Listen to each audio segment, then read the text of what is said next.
We come to chapter 28 in Tiger Rising.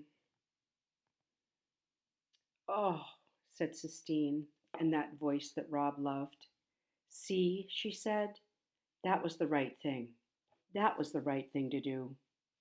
Rob nodded, but in his mind he saw a flash of green and he remembered what happened to Cricket. What? Said Sistine, turning to him. What are you thinking about? Rob shook his head. Nothing, he told her. Robert! The sound of his name came floating to them from the direction of the motel. That's my dad, he said, confused. That's my dad calling me. And then they heard Willie Mae. Do Lord, she screamed, her voice high and wild. And then there was the crack of a gun. They both stood still, stunned and silent, and when Willie Mae came running out from under the pine trees and saw them, she stopped. Thank you, Lord, she said, looking up at the sky. 2 whole children, thank you. Come here, she said. She opened her arms. Come to me. Rob started walking toward her. He wanted to tell her she was wrong. He wanted to tell her he did not feel whole. But he did not have the energy or the heart to say anything. All he managed was to put one foot in front of the other. All he could keep doing was walking toward Willie Mae. Willie Mae led them back, and when Rob saw the tiger on the ground and his father standing over it, holding the rifle, he felt something rise up in him, an anger as big and powerful as the tiger, bigger. You killed him, he said to his father. I had to, his father said. That was my tiger, Rob screamed. You killed him. You killed my tiger. He ran at his father and attacked him. He beat him with his fists. He kicked him. But his father stood like a wall. He held up the gun over his head, and he kept his eyes open, and he took each hit without blinking. And Rob saw that the hitting wasn't going to be enough, so he did something he thought he would never do. He opened the suitcase, and the words came springing out of it, coiled and explosive. I wish it had been you, he screamed. I wish it had been you that had died. I hate you. You ain't the one I need. I need her. I need her.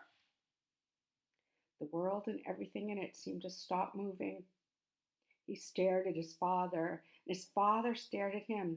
Say her name, Rob screamed into the silence. You say it.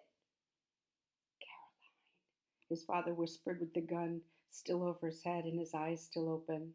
And with that word, with that small sound of his mother's name, the world lurched back into motion like an old merry-go-round. It started to spin again. His father put the gun down and he pulled Rob to him. Caroline, his father whispered. Caroline, Caroline,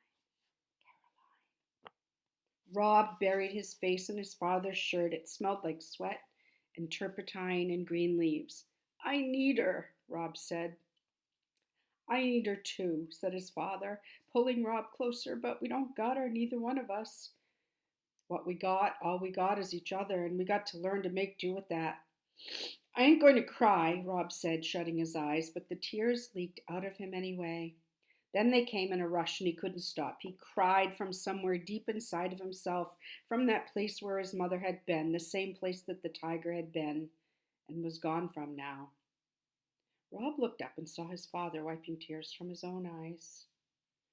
All right, said his father, holding Rob tight. That's all right, he said. You're okay. When Rob finally looked up again, he saw Willie Mae holding Sistine like she was a baby, rocking her and saying, Shh. Willie Mae stared back at him. Don't you think you're going to start pounding on me now, she said. No, ma'am, said Rob, and he wiped the back of his hand across his nose and slid out of his father's arms. I went and got your daddy, Willie Mae told Rob as she swayed back and forth, rocking Sistine. I figured out what you was going to do, and there ain't no telling what the tiger would have done once he got out of the cage. I went and got your daddy so he could save you. Yes, ma'am, said Rob. He went and stood over the open-eyed tiger. The bullet hole in his head was small and red, and it didn't seem big enough to kill him. Go ahead and touch him, said Sistine. Rob looked up. She was standing beside him. Her dress was twisted and wrinkled, and her eyes were red, and Rob stared at her, and she nodded. So he knelt, and he put out a hand and placed it on the tiger's head. He felt the tears rise up on in him again. Sistine crouched down next to him and she put her hand on the tiger.